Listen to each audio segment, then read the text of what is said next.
The first year for the Edmonton Oilers in the NHL was a difficult go, even though they had Gretzky and a lot of the building blocks for the future dynasty.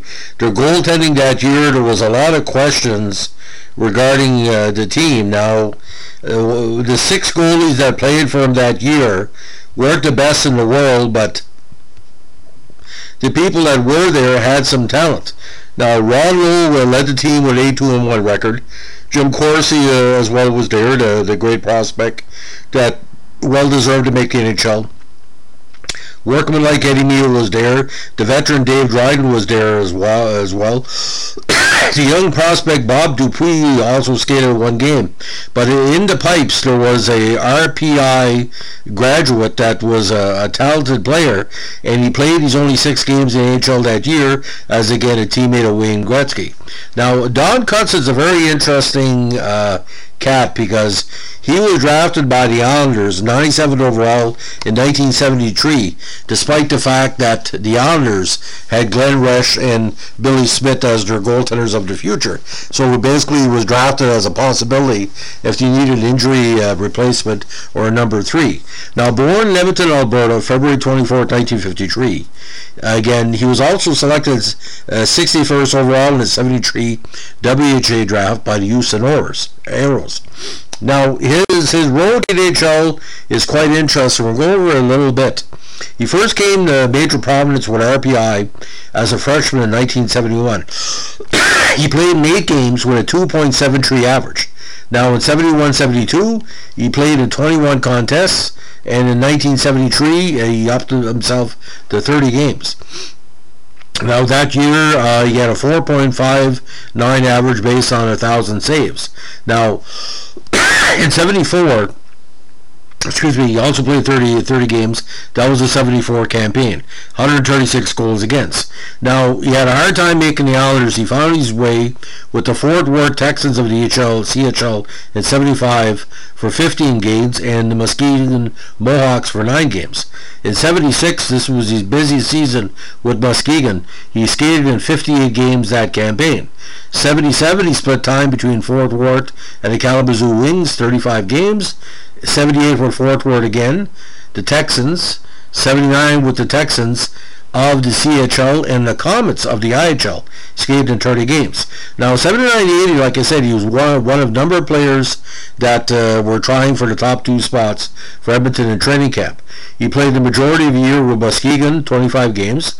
Also played 28 games with Houston Apollos of the CHL with a decent 11-13-3 record with a 3.04 average. Now, he's 6 games with Edmonton. His only games in AHL that year, he went 1-2-1 with a 3.57 average, which was third of the 6 goalies that played with him that year.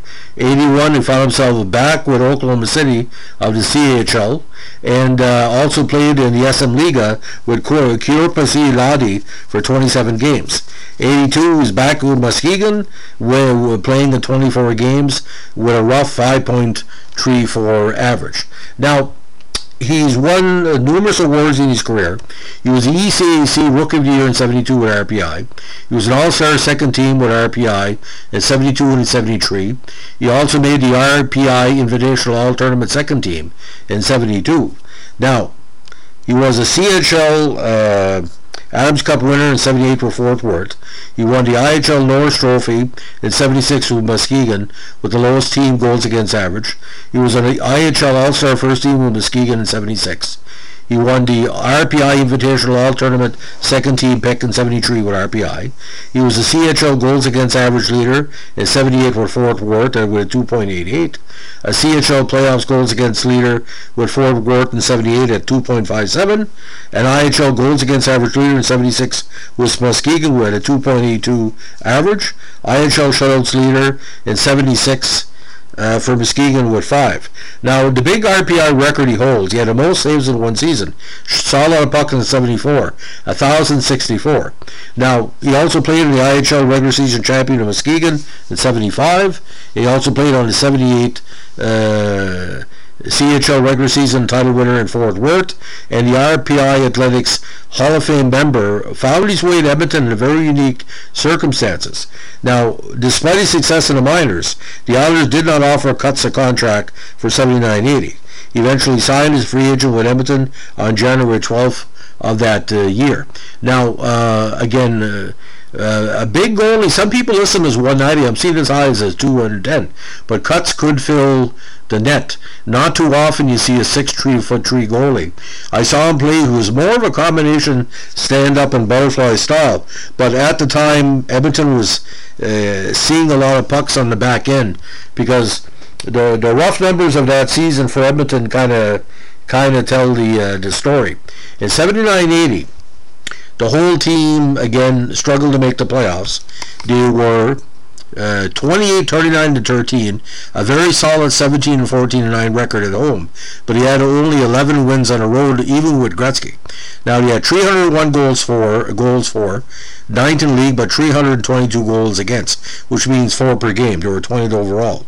Now, led by GM Larry Golden and coach Glenn Sather, the Ron Chipperfield captain squad had Gretzky as the big year. Of course, he won the point. He tied for the point scoring title. Didn't win it because he had less goals than Dion. But the defense really were the hard part for the side that year, because basically they were still trying to work on their defensive side. Now, at the time, this was their majority of their defenders, and some are retreads, some are top players, and it's kind of freaky when you look at it, because it wasn't the team's fault that they gave up so many goals. It was a very open-ended side of the league, as we say. But it's kind of weird how it goes, where Colin Campbell and Doug Hicks and a few others like this, Pat Price, they were going to get Paul Coffey just in a short while, Siltanen, everybody else, Kevin Lowe, Randy Gregg.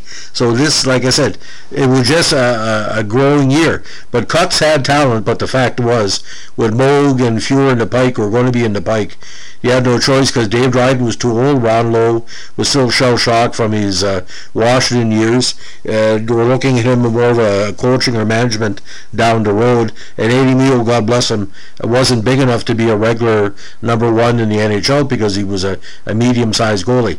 He was like Mike Vernon without the good angle play. But like I said, that Edmonton team, I saw Cuts play, I think it was against Vancouver. And like I said, he played like a college style, an NCAA style. Not a bad player, but like I said, just enough for a number 3 in the NHL. And as you know, you don't need 3 goalies in the NHL on a regular basis. If there was another expansion coming in, he would probably be a number 2. Because, you got to love the NCAA goalies, especially with ECAC. They're some good quality goalies.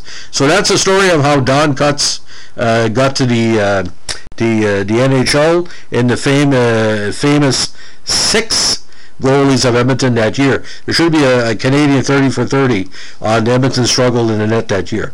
Thanks for listening, and keep your stick in the ice. Like, comment, and subscribe.